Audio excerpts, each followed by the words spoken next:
This is the Proton AP-1000 preamp. In the last video, I resolved an odd issue with the tone control circuit. In this video, I hope to resolve an issue with the headphone circuit. Let's take a look at what that issue is. No output from the right channel. Left channel seems to work just fine. Thankfully, this has nothing to do with dirty switches, potentiometers, relay contacts, or anything like that. There's an actual issue that resides in the right channel's headphone circuit that needs to be troubleshot and resolved. So let's get after it. Here's the schematic for the right channel's headphone circuit. Before we look at this more closely, I did want to show you that we do indeed get a signal coming into the circuit. So the input is over here on the left. We already know there's nothing coming from the output on the right. So I have my oscilloscope probing this point here, the base of this input transistor. And there it is. On the schematic, I've highlighted the signal path from input to output in orange. And looking at the bottom of the board, I can tell that some of these components have been replaced, likely in an attempt to resolve this issue. That's going to be all of these components highlighted in orange as well. I'm not sure if this was done by the current owner, a former owner, a technician at some point. That's irrelevant. Instead of using the scope for this one, I'm going to use the multimeter and measure voltages at critical points around the circuit. So I'll start with the rail voltages, which according to the schematic should be somewhere around plus or minus 32 volts. And then I'll look at other critical points around the circuit. I'll document it on the schematic. We'll come back and analyze it and see if that gives us a path forward.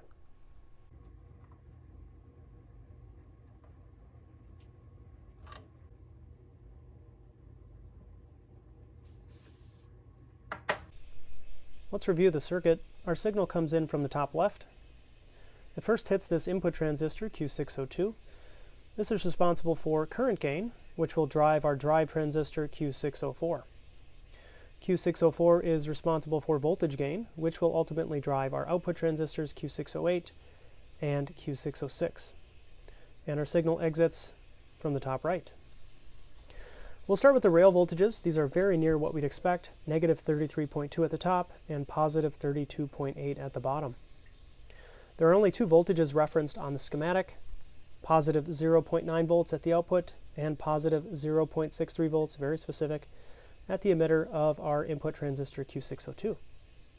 If we compare just those two voltages to our actual measurements, we see something is obviously wrong, negative 33.2 volts at the output, negative 32.6 at the emitter of Q602. Everything else appears to be wildly wrong as well, but the most concerning measurements are around these two transistors, Q604 and Q608. It's obvious that we have the rail voltage at the emitter of Q604, which is negative 33.2 volts. From that, we'd expect somewhere between 0.6 and 0.7 volts more at the base, but we only get negative 33.1 volts.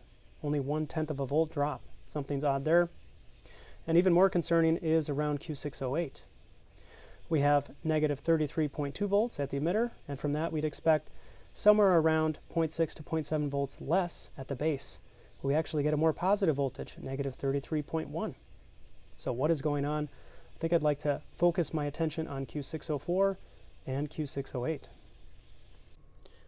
This is a tricky one, but I believe I figured it out. Let's remove Q604 and Q608 just to be sure.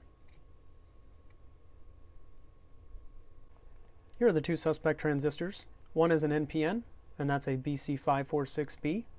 The other a PNP, and that's a BC556B.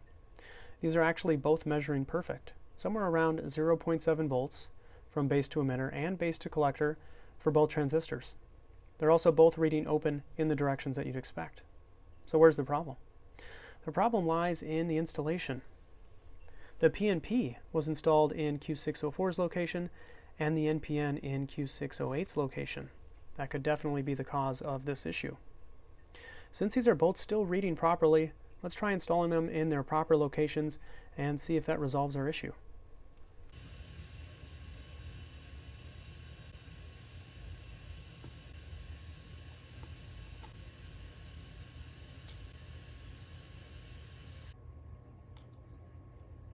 Before checking for a good output on the scope, let's build the suspense just a little bit.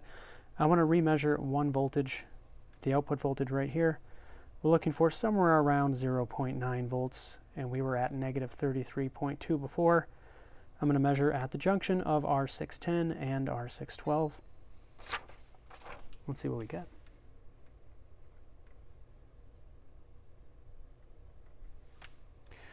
.022 volts, much better. I'm liking the way things are looking so far. Let's go to the scope. All right, everyone place your bets. Did that do it?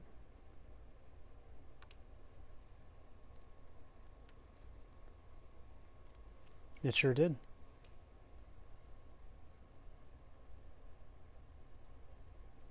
Fantastic. So what can we make from all of this? My guess is that output transistor Q608 shorted, and with it, it took the emitter resistor R612, as well as the drive transistor Q604. Whoever did the work to repair this part of the circuit did a good job, except they accidentally put these two transistors in the wrong position, a very simple mistake to make given their location on the board. With these other components being replaced, diode D604, D602, and resistor R610, I am very surprised that the other output transistor, Q606, is still original and measuring okay. Out of precaution, I may replace this anyway. That's it for the repair. There's still quite a bit of work left to do, more general service work. I may or may not post a video on that, but regardless, thanks for watching.